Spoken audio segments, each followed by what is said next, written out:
depressiongram? Depressiongrams. I find these pictures really fascinating because in my experience, when somebody gets depressed, it means that they're feeling this deep pain that is mostly internal and invisible to everybody else.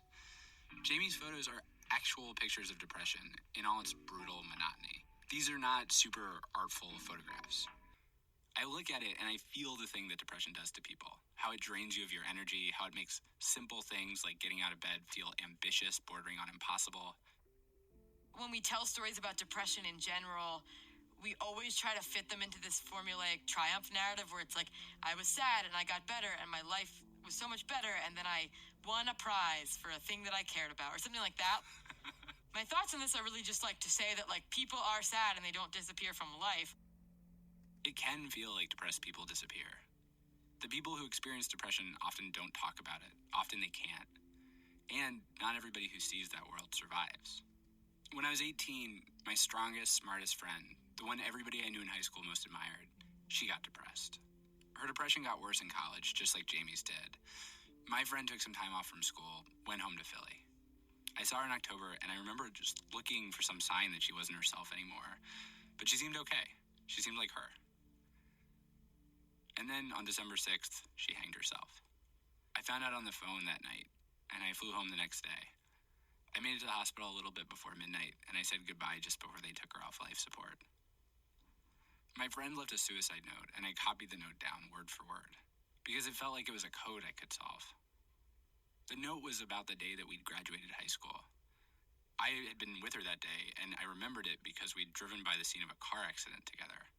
My friend kept a pair of surgical gloves in her purse because earlier that year she'd skipped our senior prom in order to take a first responder class, and she always wanted to be ready in case there was somebody who was hurt who she could help.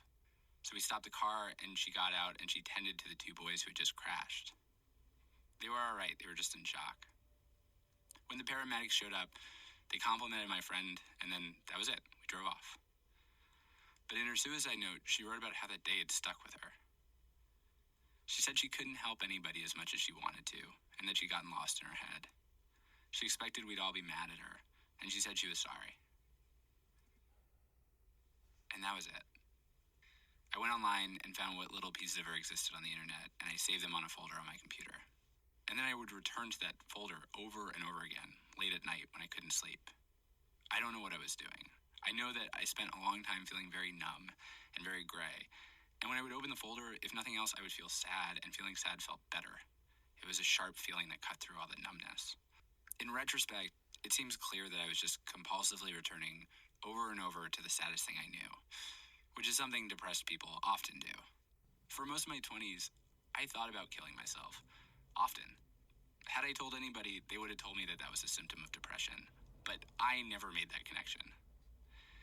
I was hunting this thing that had taken my friend away, depression, and I was wondering what it looked like, how I could understand it, completely unaware that it was in me. For all that time, I just thought that everybody's brain was like that. The same way I genuinely can't imagine that anybody doesn't always kind of want to be eating potato chips, I also just thought that anybody's brain, faced with a sufficiently difficult problem, would suggest that one easy solution would be just dying. And then a friend of mine gently suggested that this was actually unusual. And I got a therapist, and I got medication, and now that does seem unusual. It seems hard to imagine.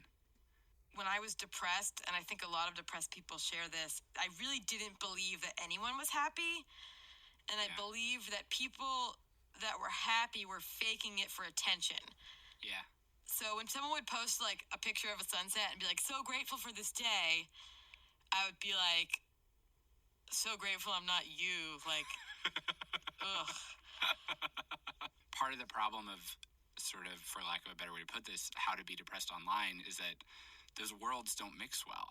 When you're depressed, you want sad people in your life. When you're happy, you want happy people in your life. I think it actually goes even deeper than that. I can barely remember what being depressed felt like, or what I did when I was depressed. It's just this gray streak. I can tell you, I remember wanting to be in bed a lot. I didn't sleep much, and the song Long December sounded better than it does now. And that's pretty much it. Which is good. Forgetting pain is what lets people move on. But that forgetting means that once you leave depression, it immediately becomes clouded over and hard to see. Jamie's pictures help see it, and it still feels really important to try to see it. When my friend died, she left me with a lot of memories, but there's 3 that I still obsess over. The car accident in June, The last time I saw her happy in October, and in the hospital bed in December. A lot happened in between that I'm never going to understand. Instead, I get older and life keeps happening, and I think about everything she's missing out on. There's so much of life that is just unimaginable when you're 18, and it makes me furious.